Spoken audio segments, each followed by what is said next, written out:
Thanks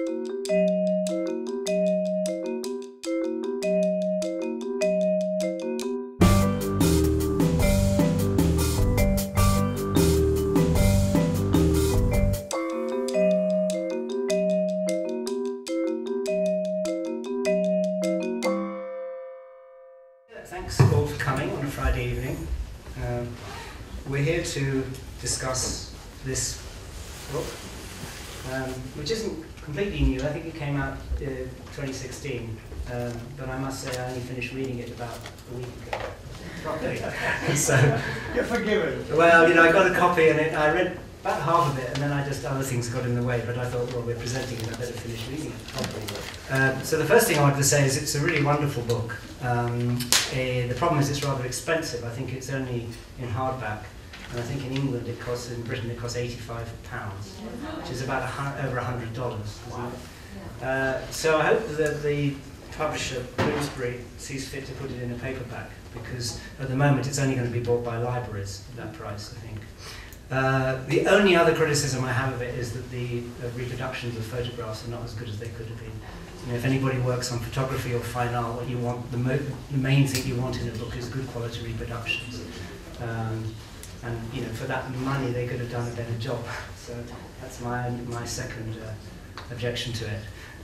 But as far as the content goes, I think it's an extremely interesting book, and I'm very impressed because it was originally a PhD thesis at Courtauld Institute, which is an institute for the study of fine art and art history in London. And your advisor there was Sarah Wilson, wasn't she? Yeah. And I think your examiners, were they Bob Lumley and John Foote? Or were they? Stephen Gundle and Bob Lumley, yeah. Those people I know pretty well. So it's a great team. But you know, it's very impressive for a PhD thesis, dissertation as we call it here. I think very, very professional piece of work, and very scholarly, and incredible range, really. So what we're going to do is, I will start by, well, I've kind of introduced Martina already. My colleague, friend, Antonella Pelizzari, teaches at Hunter College, CUNY, up the road. I'm afraid I'm not probably prepared, but I think your title is you're Professor of History of Photography? Art History, but a photography specialist on both Italian photography, of which he's written extensively, but also American photography. So we are kind of we're the sort of team who dissects the book, or analyzes the book. Yeah. So I'll try to keep this to 10 minutes max. What I wanted to do is give some sense of what the book's about. And I'll do that, so I don't need this other microphone. She was going to sit down, but I might as well keep standing here. The book has 4 main chapters, but the basic argument is it's presenting a kind of continuous narrative about Italian photography, or a certain bit of Italian photography, from the 1930s through till when? Probably the late 1950s or early 60s. I'm not sure where the latest photographs are. And of course the interesting thing about that is that the Grey Gallery, NYU's art gallery, is showing at the moment an exhibition that covers almost exactly the same period and has many of the same photographs and photographers in it that Martina discusses. Whereas your exhibition is called Neo-Realismo. I can't remember the photographic image in Italy, is it, or something like that, the title? The new image in Italy. 1933 to 1960. 1933 to 1960, and this is called Italian Humanist Photography from Fascism to the Cold War. And we probably need to take the bull by the horns here and actually engage with why you prefer to call it humanist photography and not neo-realist photography, which is, you know, I think an important discussion, but perhaps not the first thing to talk about. We can perhaps leave that for a bit later. So the book is divided into 4 chapters after an introduction. The first one deals with what Martina calls anti-fascist photography under fascism. So the time frame there is really from, I suppose the earliest photographs are probably in the 20s, but certainly early 30s up till the end of the fascist regime, which is either in 1943 or 1945, depending on how you date that. Then the second one is photography, power and humiliation in the Second World War, which deals with both pro-war propaganda images from the fascist side, also from the other combatant armies, the Americans and the British and so on, and on the other hand, anti-fascist photography, particularly that associated with the Italian resistance, the armed resistance from 1943 to 45. The third chapter is called Christ Stopped at Eboli, an anthropology of the South, and that deals with photography of the Italian South from, I would say, probably 1945 for about a couple of decades afterwards, let's say up until, let's say 45 to 55 mainly. And the fourth one is called Humanist Photography and the Catholic Family of Man. Catholic in inverted commas, and Family of Man, of course, references the massive exhibition, massive in the sense that it had a world presence, curated by Edward Steichen at MoMA in New York in 1955, which then went on a world tour, including Italy, I think both in Rome and Milan. It was shown for 7 or 8 years afterwards. So this was like a central piece of the humanist photography operation. Very much debated, criticised famously by Roland Barthes in his book Mythologies, where he claimed that this idea of a kind of single family of man where everybody is born and dies in the same way effaces class difference, poverty and other kinds of racial, gender inequality around the world. And that was, I think that critique of the humanist idea is an important one to grapple with when you're talking about this kinds of photography. And then there's a very short epilogue called Fine at the end, La Dolce Vita and the burst into Technicolor, which I don't propose to talk about here. It's very, very brief. So just to give you a flavour of these chapters,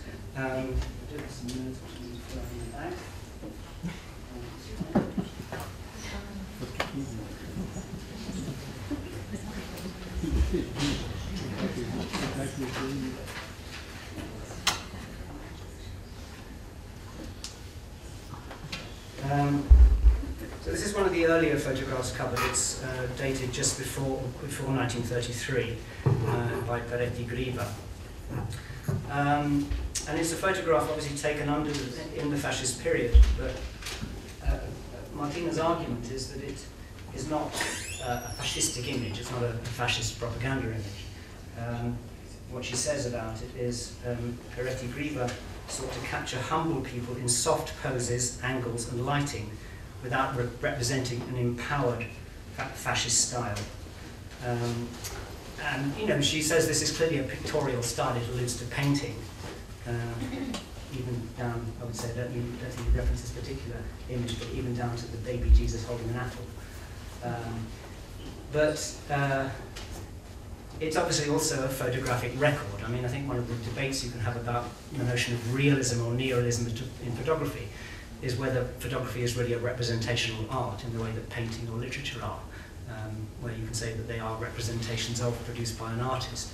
Since photographs are actually, photochemical records of what was in front of the camera, albeit staged, lit, the subjects chosen by the photographer, the angles chosen, there may be pictorial references.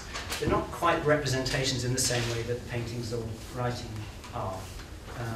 I mean, let's put it another way. If I take a photograph of one of you, you might say it's a good photograph, but you wouldn't say it's a realistic image. Realism is not really the kind of word you'd use to describe a photograph. You'd say it's a good picture, good lighting, accurate, whatever. But you wouldn't say it's realistic. In other words, realism implies a fiction, a false narrative, like a literary narrative or an artistic production. And photography doesn't, fits very uneasily, I think, into the category of realism. And I think that's one of the reasons why perhaps, although she doesn't give us one of the reasons why Martina might prefer the word humanism to any discussion of realism in photography. The other, excuse me? Yeah, sure. The other photograph that this references, of course, is this famous one by Dorothea Lange from 1936. Sorry, references, I don't mean clearly Peretti Griva's photograph is earlier. Lange didn't know his photographs, so I'm not showing there's any explicit connection here. But it's very striking that these two photographs came out in the 30s, and were both part of a project of representing ordinary people, you might say, working people in a dignified way. I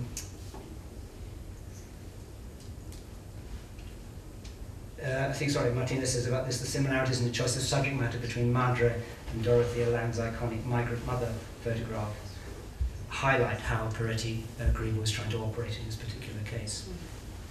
Another photo from the same period, sorry, from the fascist period, although this one's actually much harder to date. As you see from here, I think this is the caption you give, it's actually got a 20-year date range. I'm not sure why nobody has ever been able to date this photograph more precisely, but we did know that Mopolgo, who was a Jewish photographer who was very concerned to document ordinary people's lives, and was to produce a whole kind of a sort of album, if you like, of everybody on the social scale, started photographing this pilgrimage in Valle Pietra, which is a hill town in Lazio, just near the border with Abruzzo, where this pilgrimage takes place every year in June, just after Pentecost.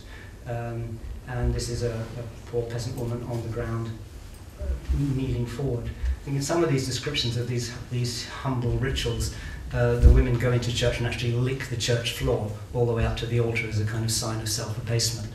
So I think the point about this photograph, which is undated, it may be possibly from the 20s or early 30s, is that it's very much not, it's produced under fascism, but it has nothing to do with fascist imagery. I think the more difficult question to resolve is obviously not an empowering image of a strong fascist man or a suitable fascist woman. She's a humble, poor peasant on her knees performing a ritual.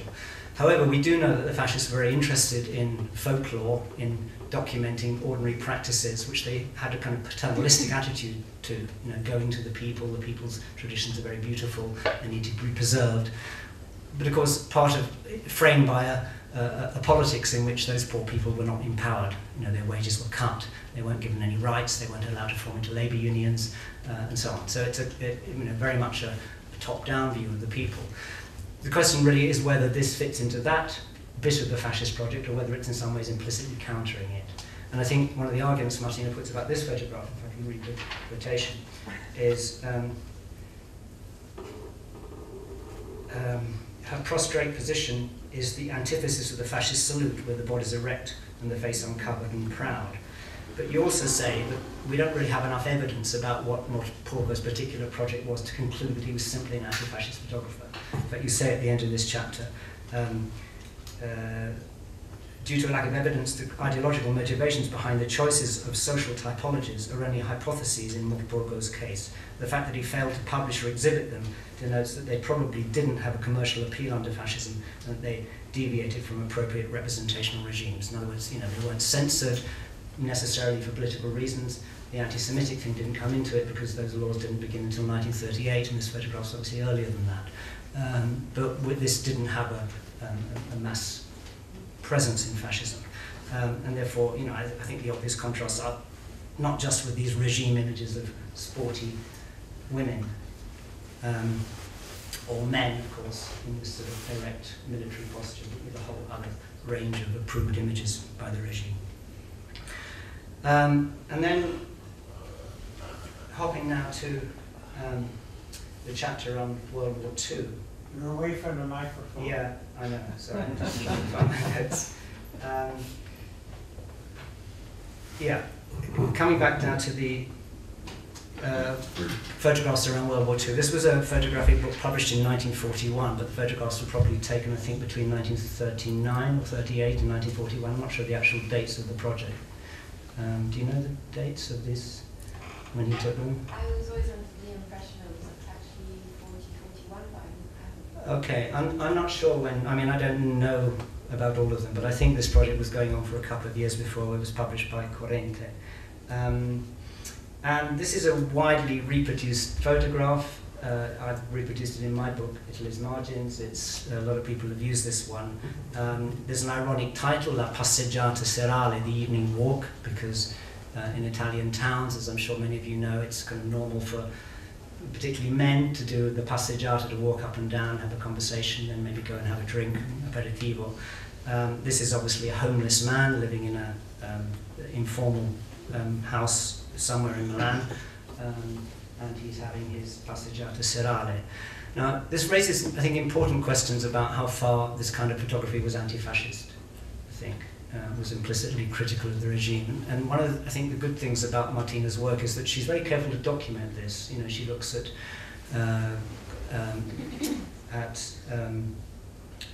Alatuada's connections with Corrente, which is the journal for which he worked whose publishing house published this book. She looks at the critical reception, some of the reactions to it, the fact that this book was not approved by the regime, to produce, I think, a fairly balanced view that this is not produced necessarily as an anti-fascist statement, but it's very influenced by contemporary international photography. Latuada, for instance, seems to have known the work of Walker Evans, which was reviewed, wasn't shown in Italy, but this important exhibition at MoMA, the first, I think, photography exhibition that was held in MoMA in 1938, was reviewed in the journal Corrente by Giulia Veronesi, approvingly. So, this is often dated as one of the beginnings of an interest in social realism or documentary realism in the late fascist period. In other words, it's something that led into neo-realist cinema. Latuada, of course, became a film director.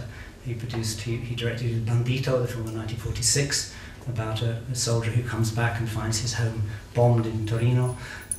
So, one of the arguments here is there is a kind of continuity between late fascist critical or oppositional photography like this and early neo-realist filmmaking. And then this chapter on the war and fascism and the resistance also looks, and I find this really very interesting because this is, I think, the first time I've seen this properly treated in a book, at the series of exhibitions that were mounted in Italy and abroad, particularly in France, in 1945, 1946, to document the Italian resistance. And the idea here was, I think, to show other Italians what the resistance activists had endured. Many of them had been tortured. Some had been executed by hanging or by firing squad. Some had been left to die in prison. And these exhibitions were trying to give an account of the activity of partisans, in this case women partisans and women activists. This was early issues of the women's journal called Noi Donne, We Women, which became the Communist Party's women's newspaper, women's journal after World War II. And actually, again, a mother and child image. And then other panels. This was an exhibition, actually, was meant to be held in Bordeaux at the end of 1946 in November, but was cancelled. But the exhibition was fully prepared, and the Italian section had a number of photographs of hanged or otherwise executed partisans. And one of Martina's arguments about this, which I've actually seen her elaborate in an article that's coming out in a book to be published in January called Photography as Power, edited by Marco Andreini and Nicoletta Pazzaglia, is that this photography works with what she calls, paradoxically, the empowered victim. That is, the partisan who was captured, tortured, beaten, humiliated, is a powerful image. Right? The body is on display as a sign of the power of the resistance, even though those people were killed. And she sees that as an inversion of the fascist body, celebrating either the strong soldier or muscular man fighting for the regime, or mourns the dead person in a kind of ritual of martyrdom, but doesn't actually display the dead body. So this display of brutalized or dead bodies was an important part of what you might call counter-propaganda, which I think Martina more subtly reads as part of this humanist operation, of saying this is suffering humanity. These are human beings who have been destroyed by an anti-human regime.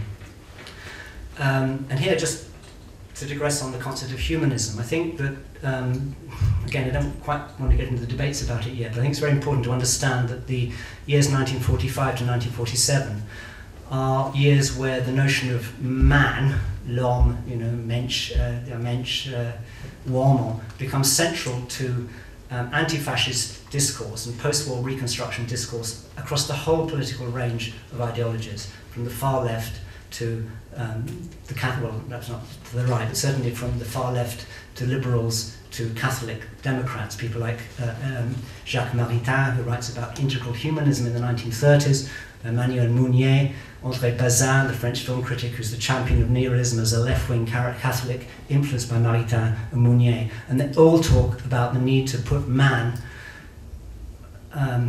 often, but not always necessarily in a gender-neutral sense of being human beings, at the center of the Reconstruction ethos. And of course, 1945-46 is also the beginning of the United Nations, the Universal Declaration of Human Rights.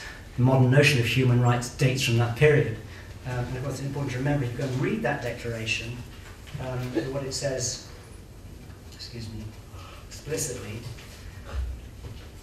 is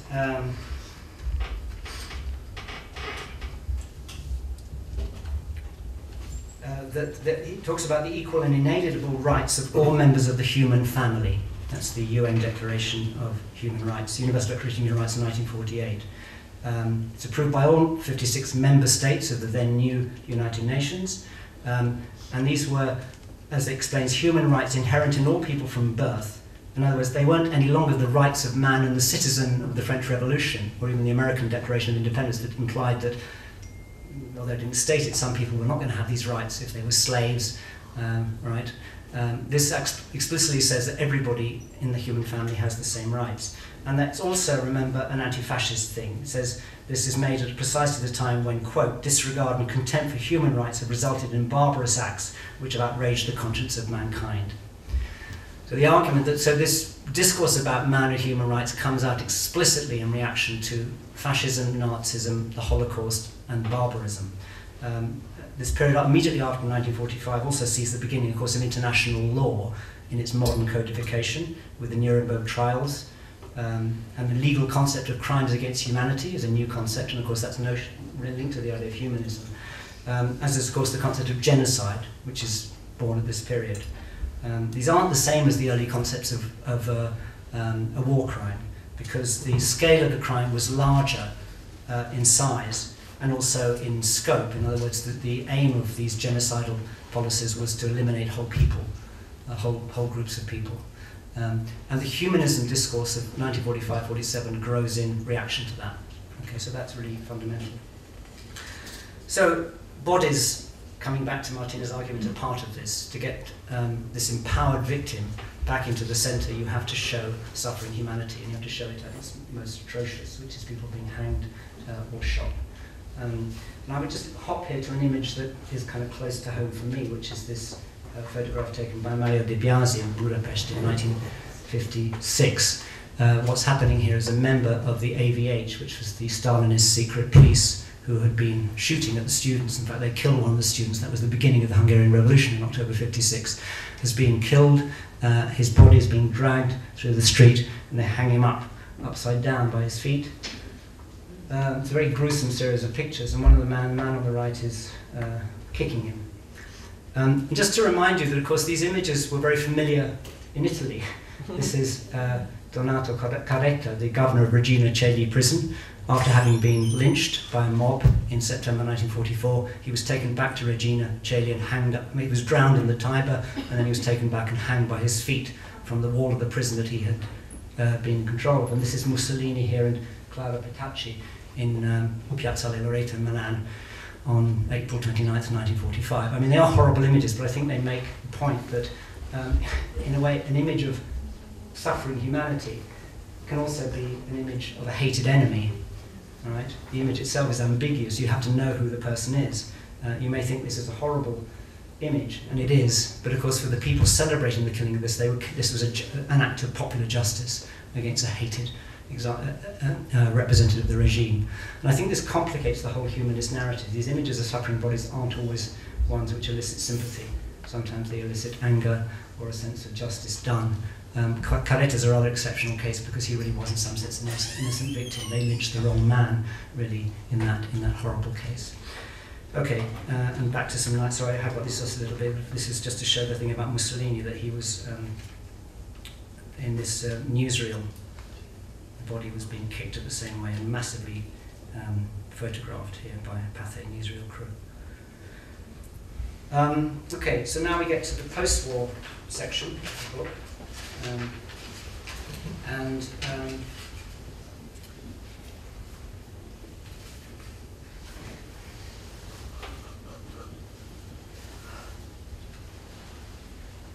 Just a few things to say here. This I don't know whether Antonella wants to say something about this, but I think Antonella and I are both very interested in photo books and photographic spreads and displays of photographs, narrative displays in magazines, and that's quite an important feature of the Gray exhibition as well. That it's not just a single photograph, but the photograph enlisted as part of a narrative project in a photo spread. And that's a very important part of photographic culture in Italy, but not just in Italy, in the decade after World War II.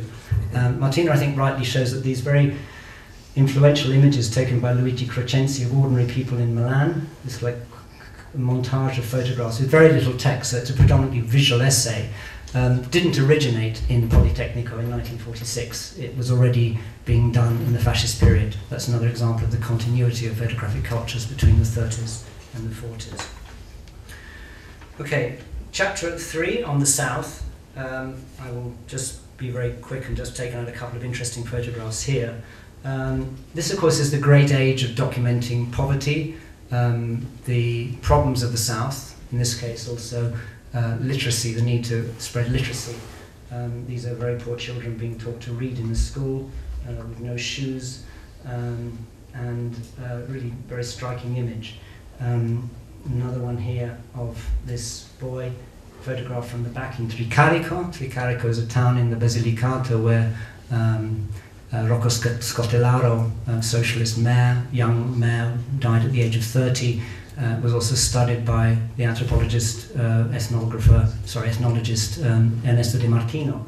And I think it's a good example, really, of how some of these photographs of the South come from different positions. This clearly is part of a project to encourage literacy and to show how even the South is trying to get on board with literacy. One of the points I think Martina makes in this chapter is that there's a rather paternalistic attitude here as well. This view of the South is, you know, both romantically attractive but also seen as a problem. People coming from all positions on the political spectrum see the South as needing to be drawn out of its poverty and backwardness, rather than seeing Southern people as possible agents of their own transformation. And I think that paternalism comes out in quite a lot of these photographs. This one's an interesting one because it's taken by a Catholic photographer. I think it shows this broad ideological range of the Humanist project. What Martina says about this is that, excuse me,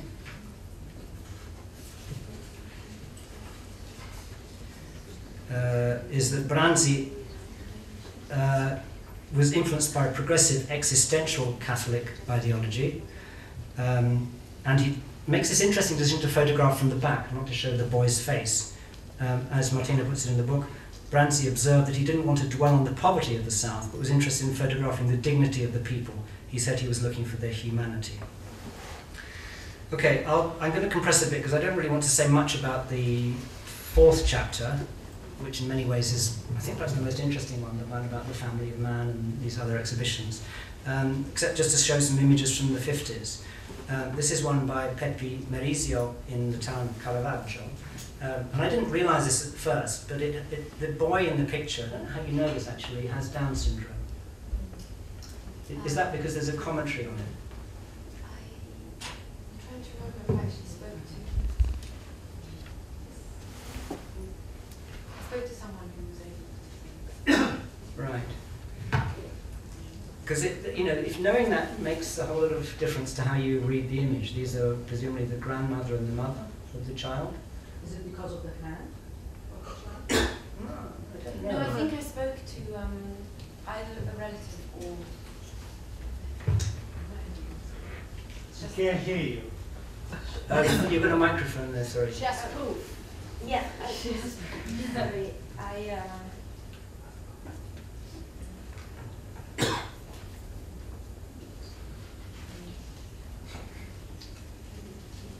Is it working? Hold on. I got it. Oh, yeah, it's working? Yes, it is. yeah. No, I was just saying. Actually, I interviewed a number of the photographers who are still alive. In this case, it was 10 years ago, so I've got a slight kind of but I did actually. I think I spoke to Pepe himself, and he was the one who told me that's not working. who he was the one who. Yeah, so he told me that that child had Down syndrome, and in fact, that was the point about. I think I make a point about Mario Giacomelli. It is. Oh. Who went to Lourdes to take photographs of disabled people in a very different kind of frame of mind, and so Belizio was kind of contrasting his photograph, which he considered to be more empathetic with the problems that the mother and the grandmother had for having this child, and the fact that the child is shielded from the view of the onlooker, kind of preserved it from the scandalistic attitude that he considered Giacomelli to kind of elaborate.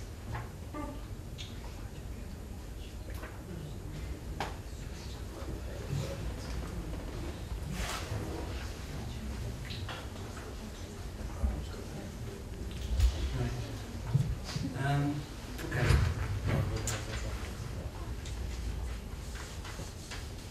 Let me get into the 50s. I'd like to maybe have a bit of a discussion about. Oh dear, got a bad connection here.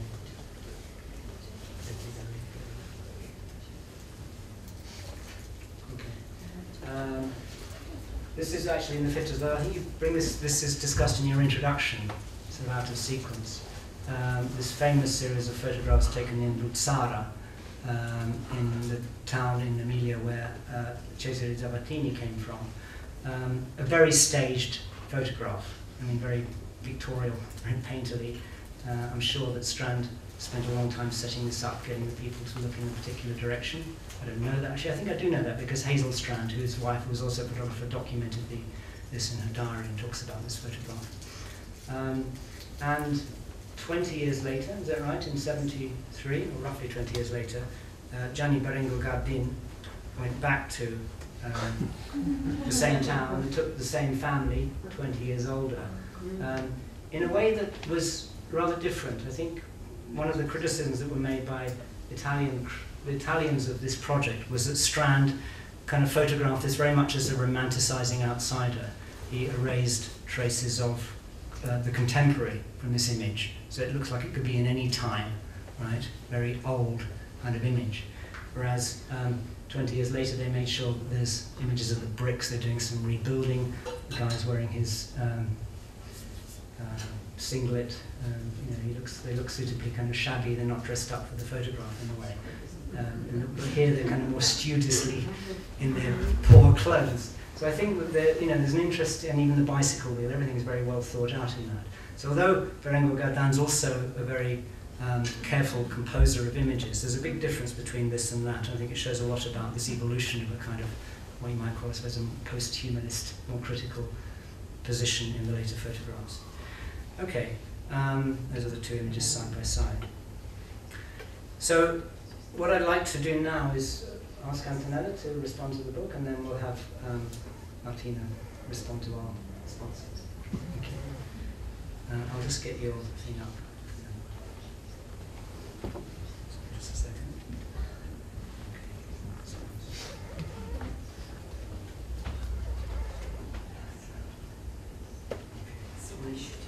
It's up to you, yeah. It's up to you.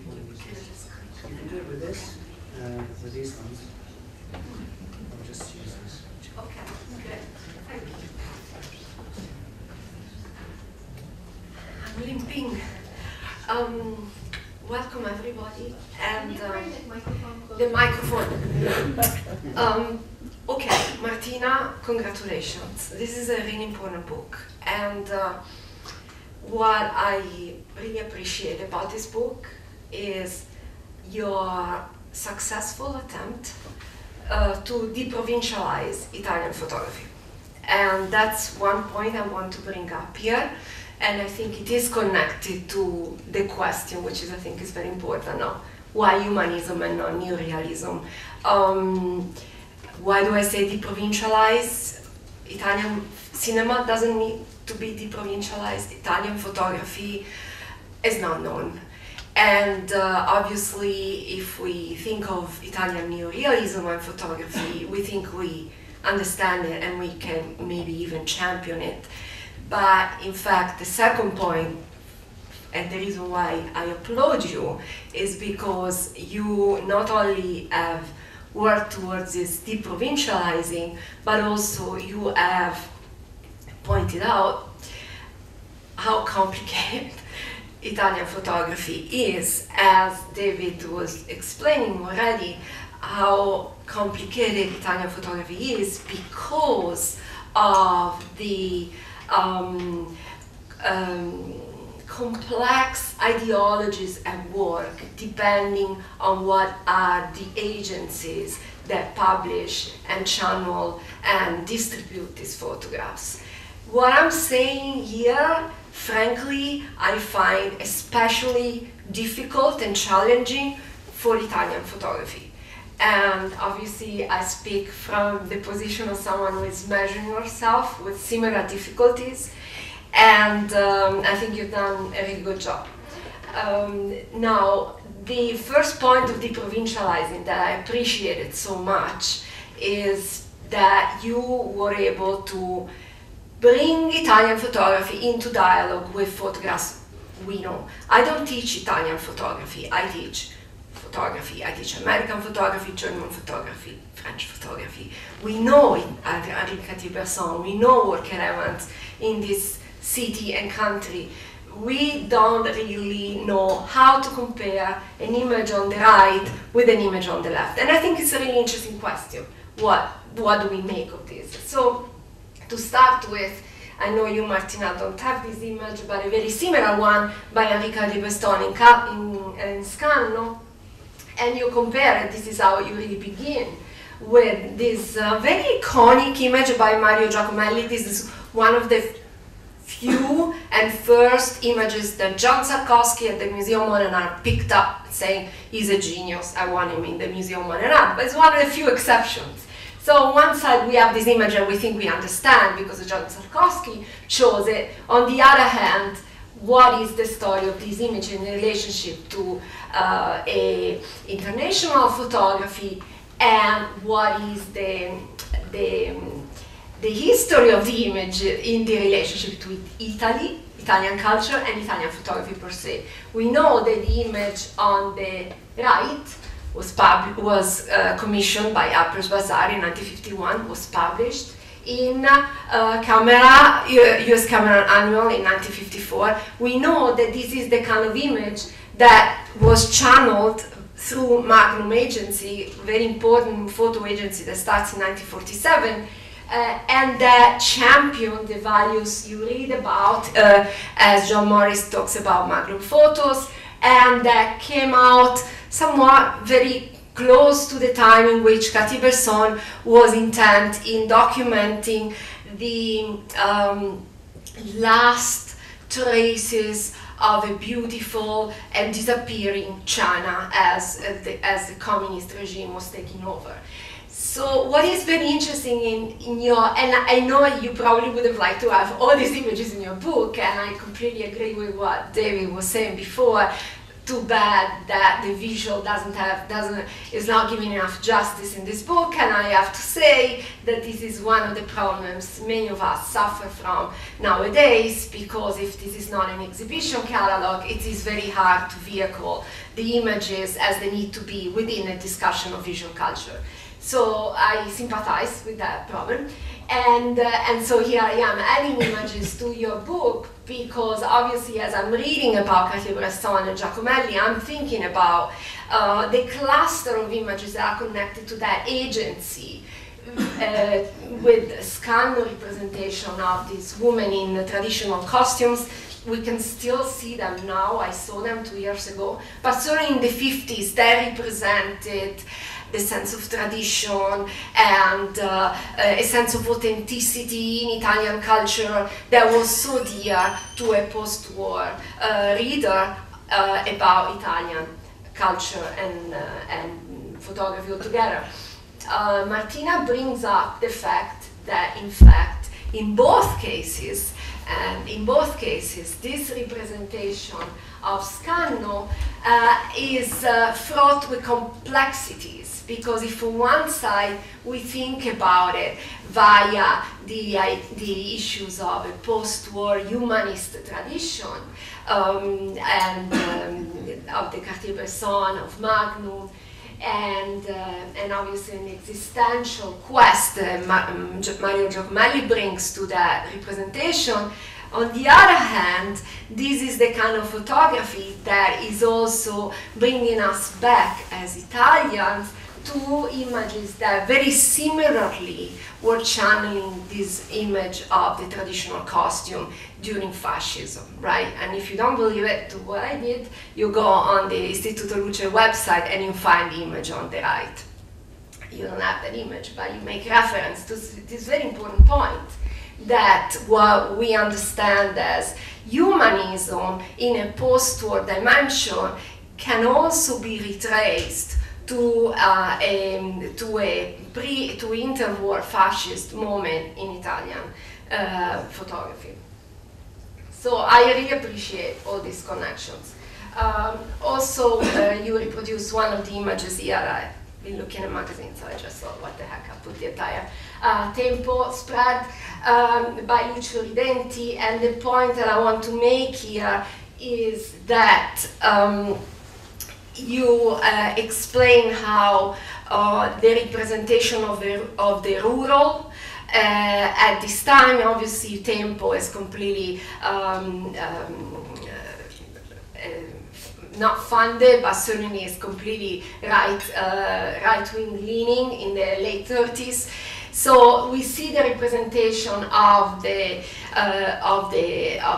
risaie, of the women working in the how do you say risaie in English? I'm not sure. Rice fields, and these are very heroic. And obviously, you make the comment that this is already part of a fascist rhetoric that wants the worker in the field look very strong and beautiful, and there's a whole other counterpart that it doesn't get to be seen that much during fascism. What is very interesting, and you also talk about this, and I'm just adding a few images here. What is very interesting is that this kind of photography is a photography that speaks to a whole worker photography tradition that is aesthetically similar, and yet speaks to a whole tradition, speaks again to a whole agency at work that is completely anti-fascist in other countries. So I find it very interesting how once again, you point out how Italian photography is fraught with complexities, because it believes in these values aesthetically, but obviously it speaks to a complete fascist propaganda. And just to add the complexity, Tina Modotti was originally Italian, but she was working for AIZ, which was this communist magazine completely supported by the Communist Party in Russia, and NeoRealismo was the equivalent in France of AIZ. And here are two images to point out what the similarities are. You bring up Longanesi, and we probably need 3 days to talk about the Longanesi because I'll never understand it. But certainly, what is so interesting is that you try to bring up these images that seem less fascist leaning. Of course, Longanesi had a journal that was called. That was attached to the fascist party, so it's very complicated.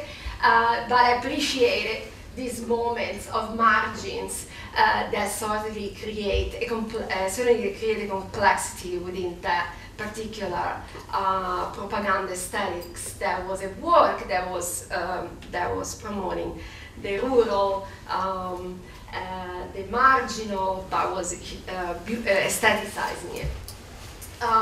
Touching here on the question of the South that you bring up, which is obviously another really huge chapter, and you reproduce the image here, in fact both.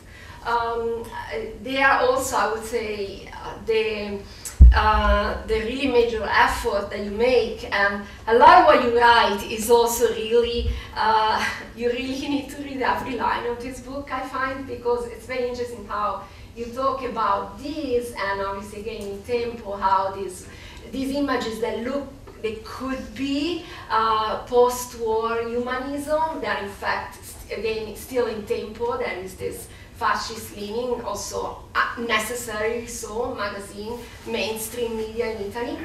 And it's very interesting to see how you trace this question of the South and go to this body of work by French photographer André Martin, whose work was published in the Martino's book on Sudemagia, so on anthropological research on the South and on the particular wild dance of the Tarantolata in Galatina.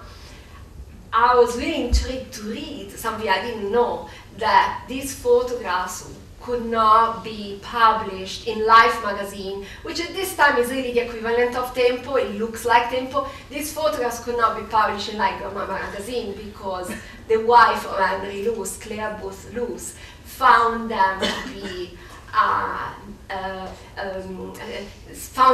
be something that were dismantling the Catholicism of the Italian South. Right, that's an incredible piece of information that I was not aware of, and I find it really interesting. This internal censorship of Life magazine, which at the same time is proposing images of Italy through Cartier-Bresson and others. Obviously, Carlo Levi is in many pages of this book, and it's very interesting to think about what you say of Claire Booth Luce, prohibiting these images from being published because of their anti-Catholicism, and think about that in relationship to the 1945 book by Carlo Levi. I really appreciated every point you make about the South, and mainly how these images have an incredible variety depending on who is behind them, right? So the South as being agent of an American Marshall Plan and control, as in the case of Marjorie Collins, who was an FSA photographer and then goes there in the 50s. And the South being the object of David Seymour, another magnum photographer, working also with Carlo Levi and documenting the battle against illiteracy here. But obviously, these images of humanism being viewed through the lens of a particular political power, and then the South being viewed through the lens of, obviously, the communist power in Italy. And there's a lot of information here, but basically, as David knows this very well, Cinema Nuovo created these photo essays asking various photographers from Sellerio to Samugeo and others to document pockets of the country that were poor, and they had serious social issues and problems. And what we know, and so this is another spread of this photo essay, very beautifully, strongly laid out, as a photo essay really tells you a story with images and words, but the political agenda, this is another one, the political agenda behind this being the same political agenda that we know through one of the magazines channeled by the Communist Party, that was basically criticizing the Italian government at this time in the hands of the Christian Democrats for not looking at that misery, for not looking down at that misery. So I guess the point I'm making here is that this question of the South is obviously huge, and I really appreciated how you expressed so many of these layers.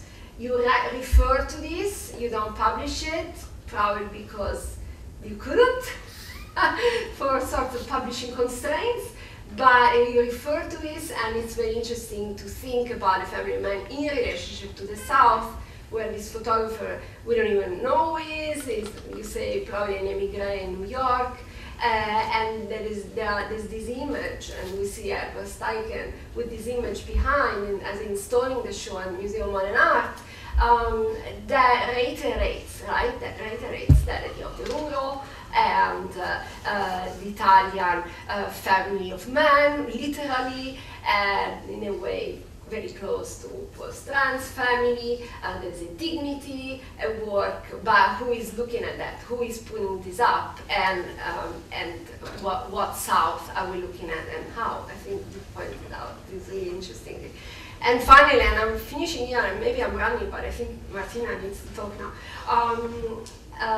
I would say that David touched on many other points in relationship to each individual chapter, but I would say that this ambiguity that you point out in many of these photographs, an ambiguity that is, I think, intrinsic to the medium and intrinsic to the complexities of Italian culture, finds a conclusion, but actually I would like to understand this a little better, because I actually did not understand the last paragraph of your book, but seems to find a conclusion with images of this kind. Giacomelli, we were referring to this kind of image just now, as we were looking at the other image of the Down syndrome boy in Lourdes. Giacomelli's photographs that we can also interpret through the Catholic filter, but they are a lot more graphic and striking, and really conveying pain very very strongly, without too many covers of it. And you point this out and talk about a dystopia for the Lourdes image, out of focus, this boy in a wheelchair that becomes almost like this art brut, or painting that we can think of from the 50s. And Mula's sort of similar year, similar date, in which on one side, yes, our mind can go to Miracle in Milan, as you say, but also there is this disconnect that photographers are starting to point out between that humanism and that periphery that is completely drying up around them, that conveys no sense of hope in a way. So this dystopia, I think, is very interesting, also thinking about what's next in Italian art and culture. One last point I want to make, and I didn't touch on it here, is that the way you, this book is drawing connections between photography and figurative art, painting, as well as cinema and literature, as pretty remarkable. Again, a lot of more images, maybe even in color would have been great, but the information is all there, and I think it's going to carry through for many years. So, complimenti.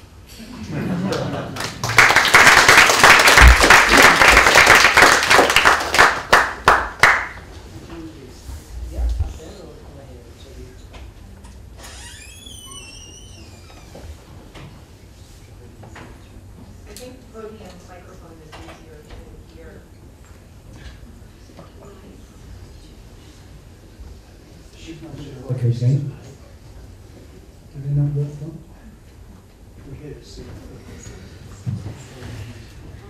So, part of these photographs were a surprise to me. So I didn't actually prepare a PowerPoint because I thought we'd just have a discussion about the ones that you showed. So thanks so much for your in-depth analysis. It's been really exciting because I haven't actually had much of an opportunity to have this kind of exchange yet, and it's really great to be here in New York as well, discussing these topics. So I agree completely with your points about the book itself in terms of the images, and thank you for your compassionate remarks about the publishing world in that way. I would have liked some colour images too, but it was all a bit complicated. I'm trying to think what I'd like to talk about first. Maybe that question of, am I at the right? Yeah. Yes. Okay. The question of humanism versus neorealism, which was a very laboured question for me throughout the whole of my PhD and when I was rewriting it for the book. I was inspired by Laure Beaumont-Maillet's Photographic Humanist, which was a show she did in 2006, where it makes sense in French to talk about Photographic Humanist because that's what they called it in the 30s when Brassailles and Cartier-Bresson were kind of establishing the genre, and it was looking back to, it was sort of calling on ideas of humanism from the 15th, 16th century, Leonardo da Vinci, Italian humanism, and the idea that God was no longer the center of the world, but the human beings were, and that science and knowledge were to become a pursuit over and above religious pursuits. So in the 20s, after the First World War, this gets picked up by intellectual circles as an idea, and this kind of Photographic Humanist is established as a genre. It then gets picked up in the States as well, but it's often called socially concerned photography or social photography. And then in Italy it doesn't get, scholars don't sort of start looking at it until the mid-90s, where they make this comparison with the French. So you have Photographic Humanist and Photographic Neo-Realista in an attempt to historicize it alongside literature and the film movements. But I wanted to revise that because it felt like, as Antonella was saying, this problem of the sort of provincialism of Italian photography versus the film and literature movements, that it needed to connect better with what was going on in the world at the same time. So also in my interviews with the surviving photographers, none of them really wanted the term neo-realist because they felt that it was too rhetorical and it had too much kind of significance attached to it. So they preferred things like social photography or lyrical realism or realist photography without actually going into neorealism. And I know at the show that was put on by Enrica Vigano from Admira Gallery, they changed it to Neo-Realismo with a capital N and a capital R in order to try and overcome that problem. When I actually published it, I had the book, I had a conversation with Carlo Ginzburg, who said you must absolutely not call it humanist photography if you're going to translate this book into Italian, because it's just going to confuse. Italians don't understand humanism in that kind of 20th century acception, and so that plunged me into a kind of whole new crisis about the word. But I haven't I haven't had to cross that bridge yet because I haven't figured out a way of publishing it in Italian yet. So maybe I'll have other ideas between then and now. But I think that the word humanist does allow for a connection to both a transhistorical sort of deeper history and a more global movement.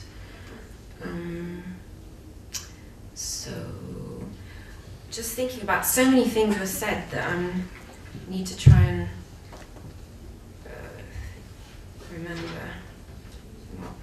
the points that I then wanted to focus on. Oh yes, that comparison between the Paul Strand and the Gardine photograph. I wonder if I can bring it back up. That you. Yeah.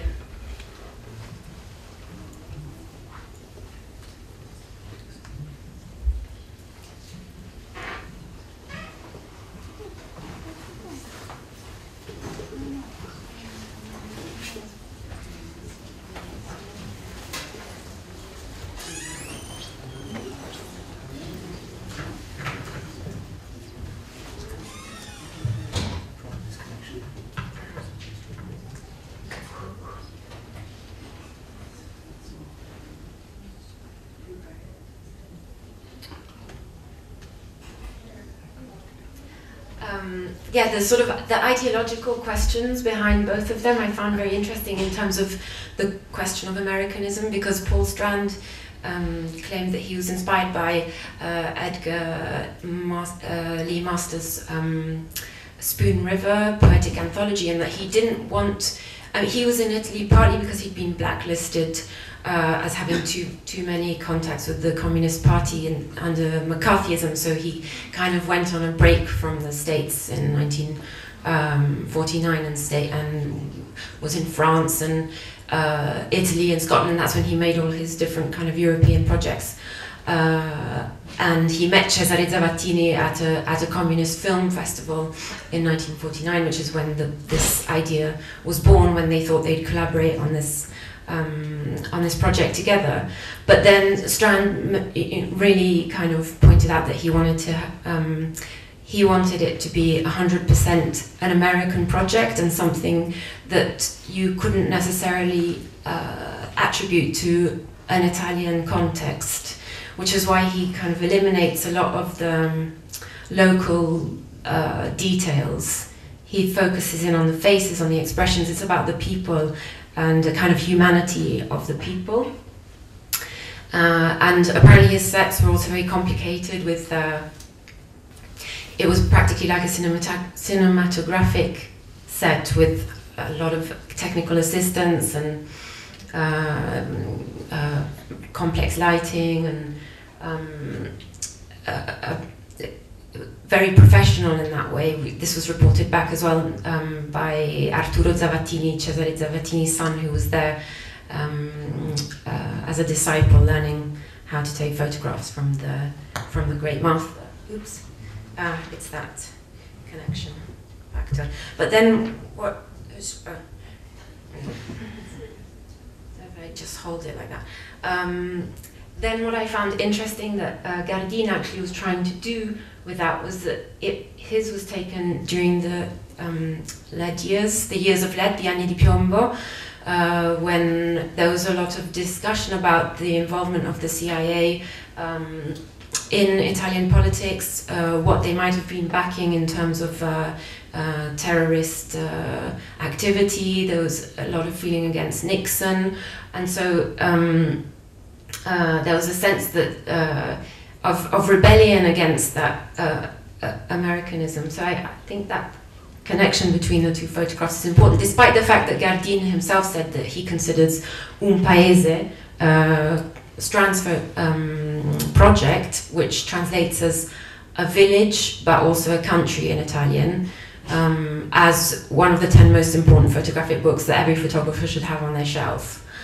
So complete admiration, at the same time this need to contrast the kind of underlying ideology, complicated rapport between of sort of love-hate with the United States, and I think that also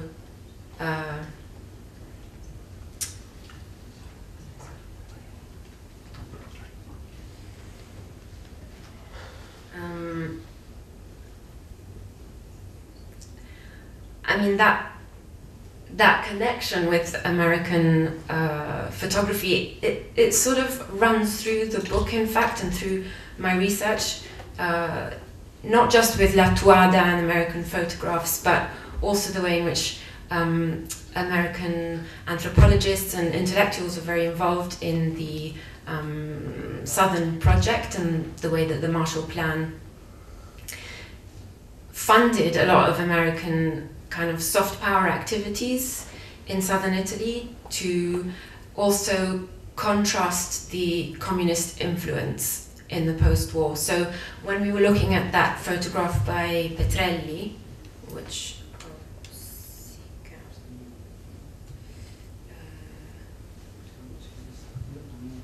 the Africa.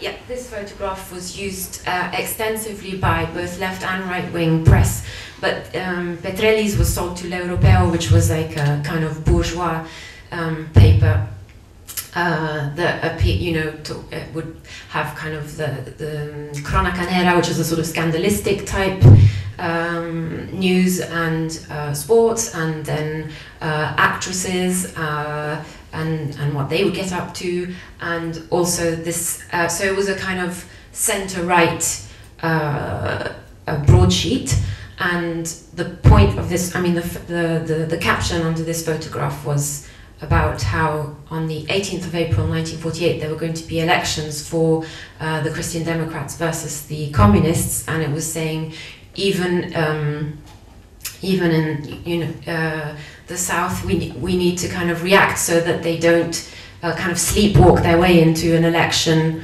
where they vote communist, because the Communist Party was very, very active in the South and getting a lot of people on side. So there was this real kind of battle that got displayed using these photographs on both sides to try and win that election. In the end, because they had the American government threatened to pull the Marshall funding if the Christian Democrats didn't win.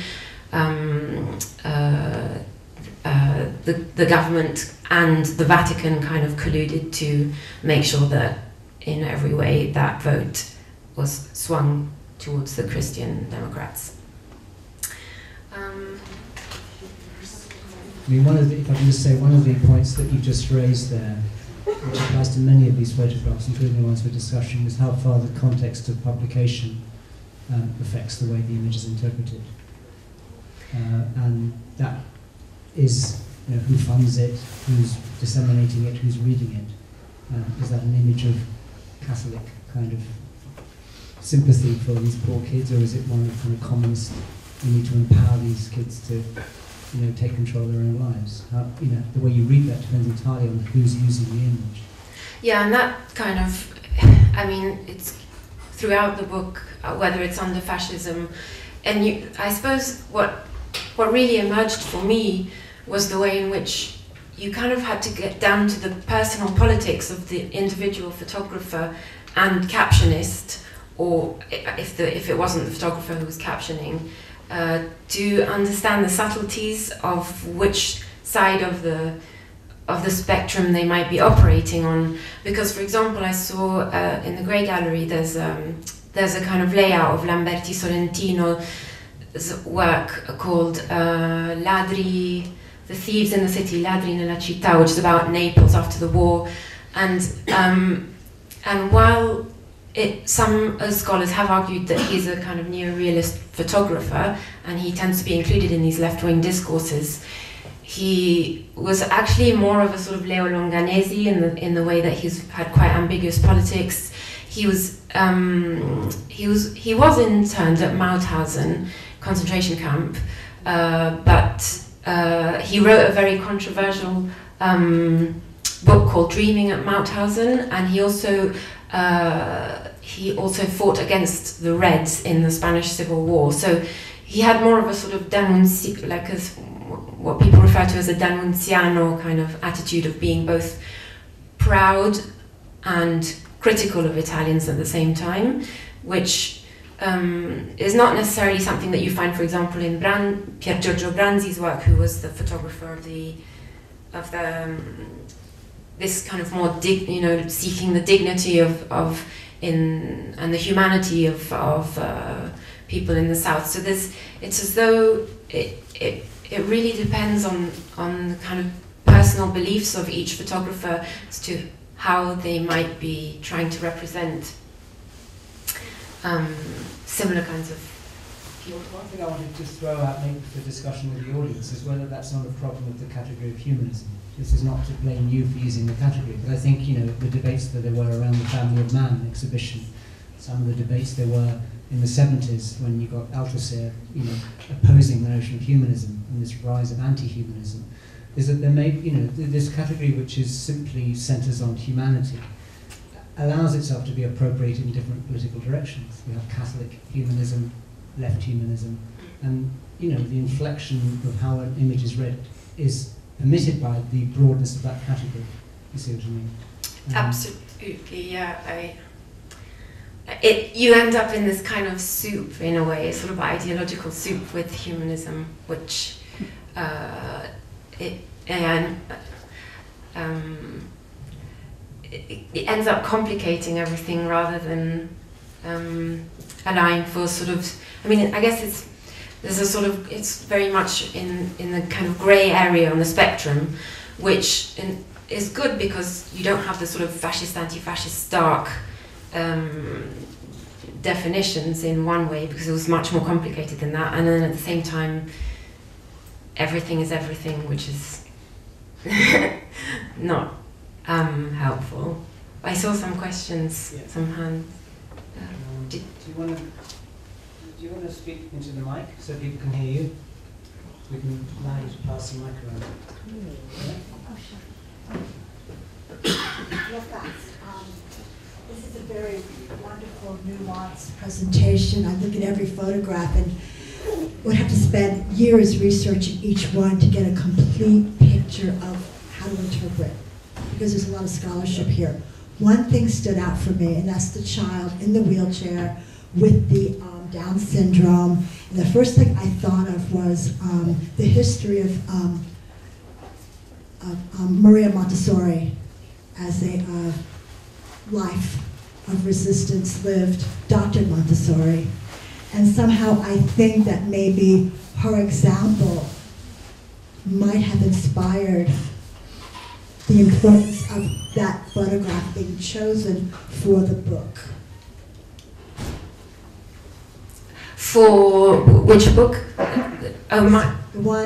The photograph referred to, I'll get the name, but it's the child. Yeah, the child with Down syndrome in the wheelchair at a time where there's two images. There's a boy in a wheelchair, and then there's this one. Yeah, it's the boy with Down syndrome. Oh, I see. Referred to as Down syndrome.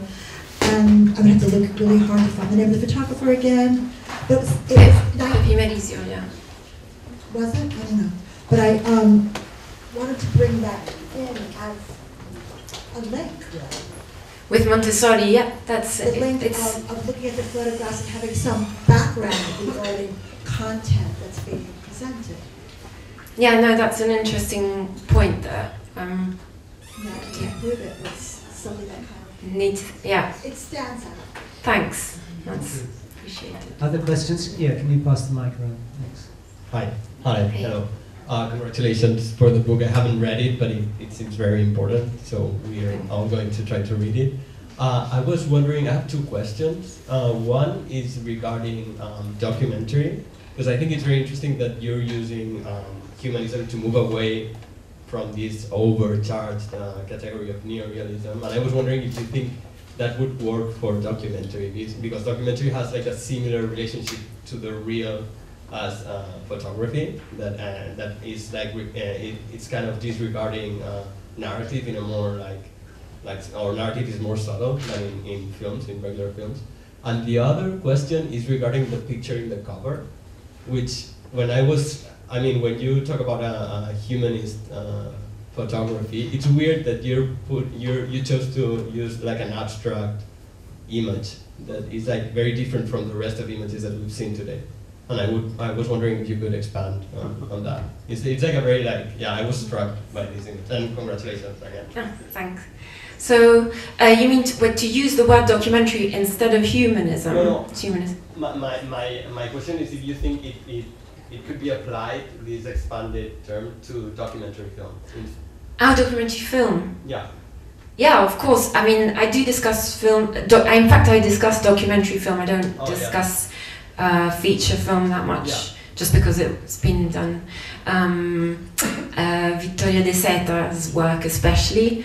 And I mean, as a term, I also use the word documentary photography, but because it's so vast and it covers such a wide expanse, then I tried to narrow it down.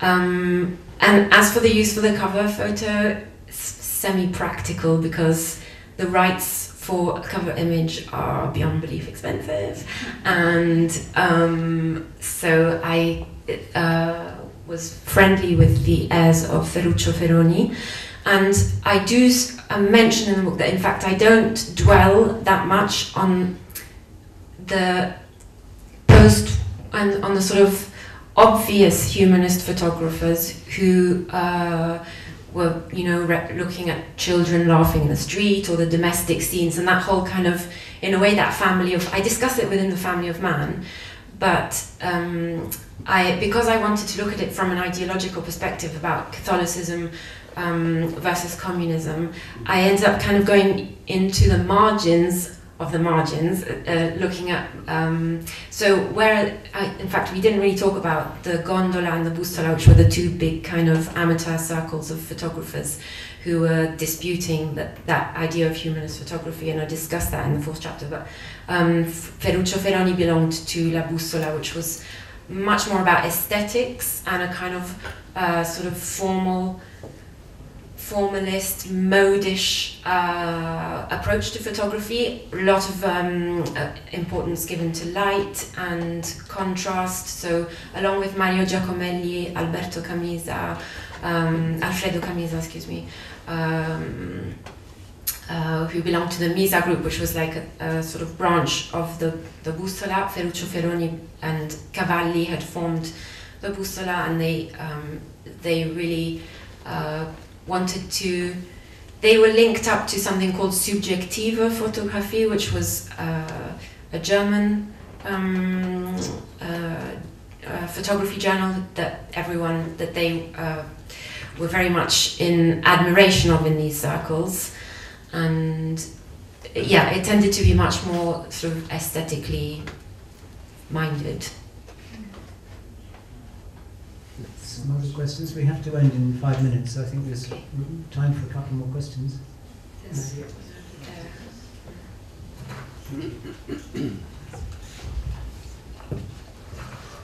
Thank you for this, very interesting. I was just wondering to which extent American photographers knew these photographers here, for instance, Giacomelli or Merisi. For instance, there is a wonderful exhibition now on Diane Arbus in David Swirner's gallery about disabled people in an asylum. So I was struck by Giacomelli and Merisi, you know, the disabled, the down kid. So I was wondering if, you know, which kind of, if they were influenced or if they knew each other. It's just a curiosity, if you know. Yeah, I mean, there tended, well, there were those influences with the American photographers David Forgacs was talking about in the late 1930s with the Museum of Modern Art exhibition. And then after the war, I mean, they didn't have that much money to travel straight after the war. It tended to be in the sort of mid to late 50s that Italians began to be able to travel and were exposed to other works, but they did have access to this thing called the United States Information Service, the USIS, where they could borrow books, and that was kind of the fount of all information for a lot of these photographers, where they were able to go and consult photography books that they wouldn't otherwise have been able to look at. So I only have direct confirmation of this from Pier Giorgio Branzi, that he actually was looking at Eugene Smith, for example, and that's what inspired him to go to Spain after seeing Spanish Village project. But it's interesting that you focus on Giacomelli and Merisi, because well, Giacomelli is the best known out of all of the photographers I've looked at. He's the most kind of international, and in fact, as Antonella pointed out, John Sarkowski that was one of the first, you know, photographs from Italy that he included in his 100 best photographs, and in the world. And Merizio and Elio Ciol, who were kind of the two photographers who were sort of excommunicated by the Neo-Realist factions, are the two who are more collected here for some reason. So I think they have works at the George Eastman house in Rhode Island, is that Rochester? And yeah, Ciol and Merizio are more present in US collections than in Italian ones, seems. There's one, and it's a question here. My question is in reference to what was said before about knowing the context of where this was published and who was writing the captions and what was written in the caption. Were these photographers mainly commissioned to do things, or were they, you know, they got an idea for a project, they went out and did it, and then they found some place to have it published, or was it a real mix of what was behind the commercial relationship behind their photographs? Yeah, that's a massive question, and probably stay here for hours kind of differentiating everyone, but well, the ones that I looked at under fascism tended to be the ones who did not publish their work under fascism, were working for themselves in this kind of anti-fascist mode that I look at, and tended to be discovered later in the 70s and 80s, and these kind of, you know, photographs kept in drawers and not explored. Some of the post-war photographers who were part of the kind of amateur circles like Bussola and Gondola, such as Giacomelli and Branzi, were amateur and therefore non-professional and therefore not commissioned. So Branzi went, you know, took a motorbike with his brother-in-law down to the south because he was interested and he'd read about the south through Rocco Scotellaro's poetry and Carlo Levi. So it was just purely a kind of he worked for the Rai eventually, and he would sell photographs to Il Mondo. Many of them sold photographs to Il Mondo, but it was, you know, a hugely competitive selection process, and I think the money was, you know, derisory, and the recognition. Often they didn't have their names signed until the 60s, when they kind of gathered together to they had this big meeting in 1962 where they decided what, you know, how to go ahead in terms of amateur versus professional, and a lot of amateurs actually dropped their photographic practices at that point, realizing that there was, you know, no commercial future for them. And then others worked for agencies, and it was more straightforward, or they had relationships with particular magazines, like Mario De Biasi worked for Epoca, and that was more, their income would have been more stable at that point. Okay, I think we should probably call it a day or an evening, but thank you all for coming, and thank you for the discussion. Thank you, Martina, for responding about no, thanks, it's been really exciting for me having this event. I'm very tempted just to say one last word about humanism and neorealism. It'll take me about 1 minute, since Lucy Oakley is here from the Grey, and you know, there is these two things running parallel, your book and their exhibition. I think you're right to say that the term neorealism applied to photography is a kind of partly a branding exercise. It does come in the 90s when they say, well, there was neorealist photography, sorry, neorealist cinema and literature is very well known, so why not call this photography neorealist? But there is a connection, I think, that is more specific than that, which is that some of these photographs really did influence filmmakers. You know, the American photographs, Turing is publishing those things in Americana, La Toada, moving from photography to filmmaking. There's a, you know, direct connection between some of the photographic images in the late 30s and some of the films of the early 40s.